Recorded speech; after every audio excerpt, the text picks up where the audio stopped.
Kepan bitartek ibilbide luzea izan du, bere bizitzan, ibilbide politiko, sindikala, engaiatua Euskal Herriaren alde erabat, pixkat ezagutzen nuen, baina ez ere sakonki, eta behin hitzaldi baten ondoren edo jardunaldi baten ondoren tokatu haren ondoan, eta kalakan hasi zitzaidan, eta hasi zitzaidan bere haurtzaroko eta gaztaroko zenbait kontua aipatzen, eta hor ikusi nuen, hemen bada liburu bateko gaia. Agure zahar batek zion, ere etxe ondoan.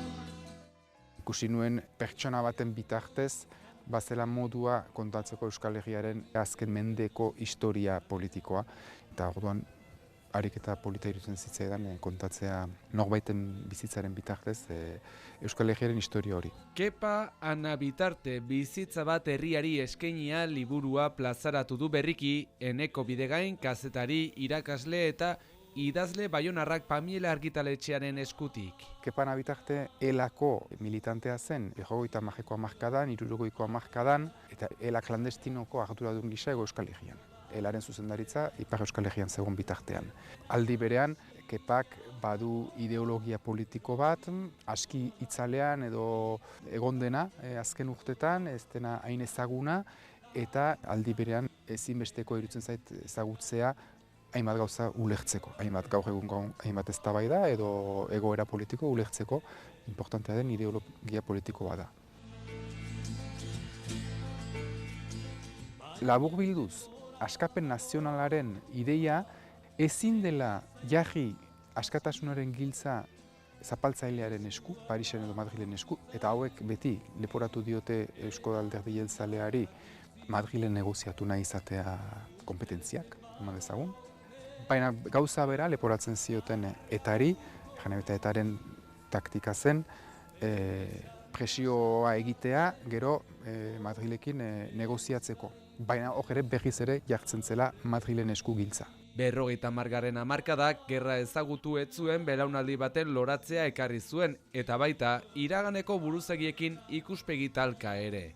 Belaunaldi berri bat hasi zen militatzen, isilune handi baten ondotik, eta hor gertatu zen zatiketa bat Eusko Alderdi Jeltzalean ekin mugimenduarekin eta erortiketa sortu zen, eta gero elan izan zen beste zatiketa bat, Kepa Ana Bitarteren eta belaunaldiaren artean.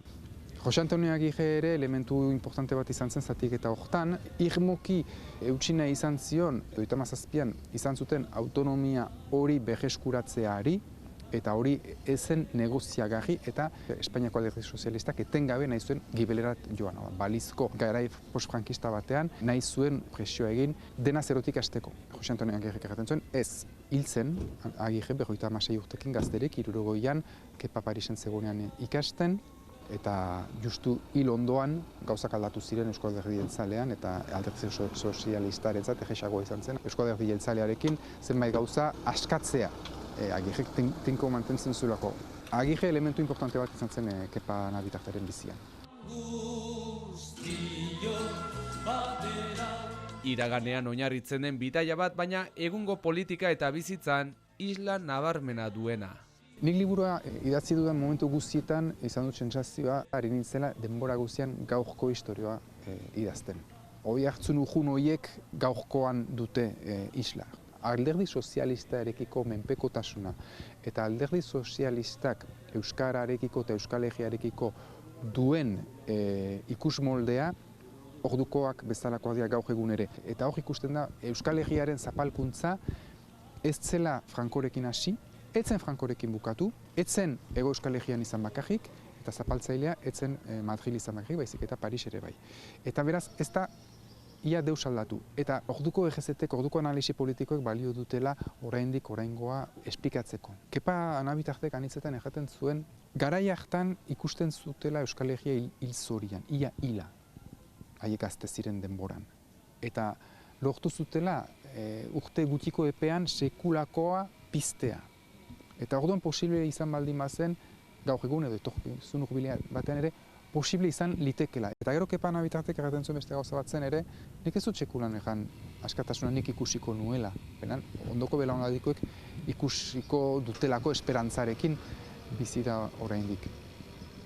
Eta gaur bertan arratsaldeko 7:00 Tolosan, heldu den asteko asteartean Iruñan, Eta hurrengo aste eta hilabetetan Euskal Herrian gaindi izango duzue Bidegainekin batera honetan guztian sakontzeko parada bere liburu aurkezpenetan eta baita noski liburua irakurriz.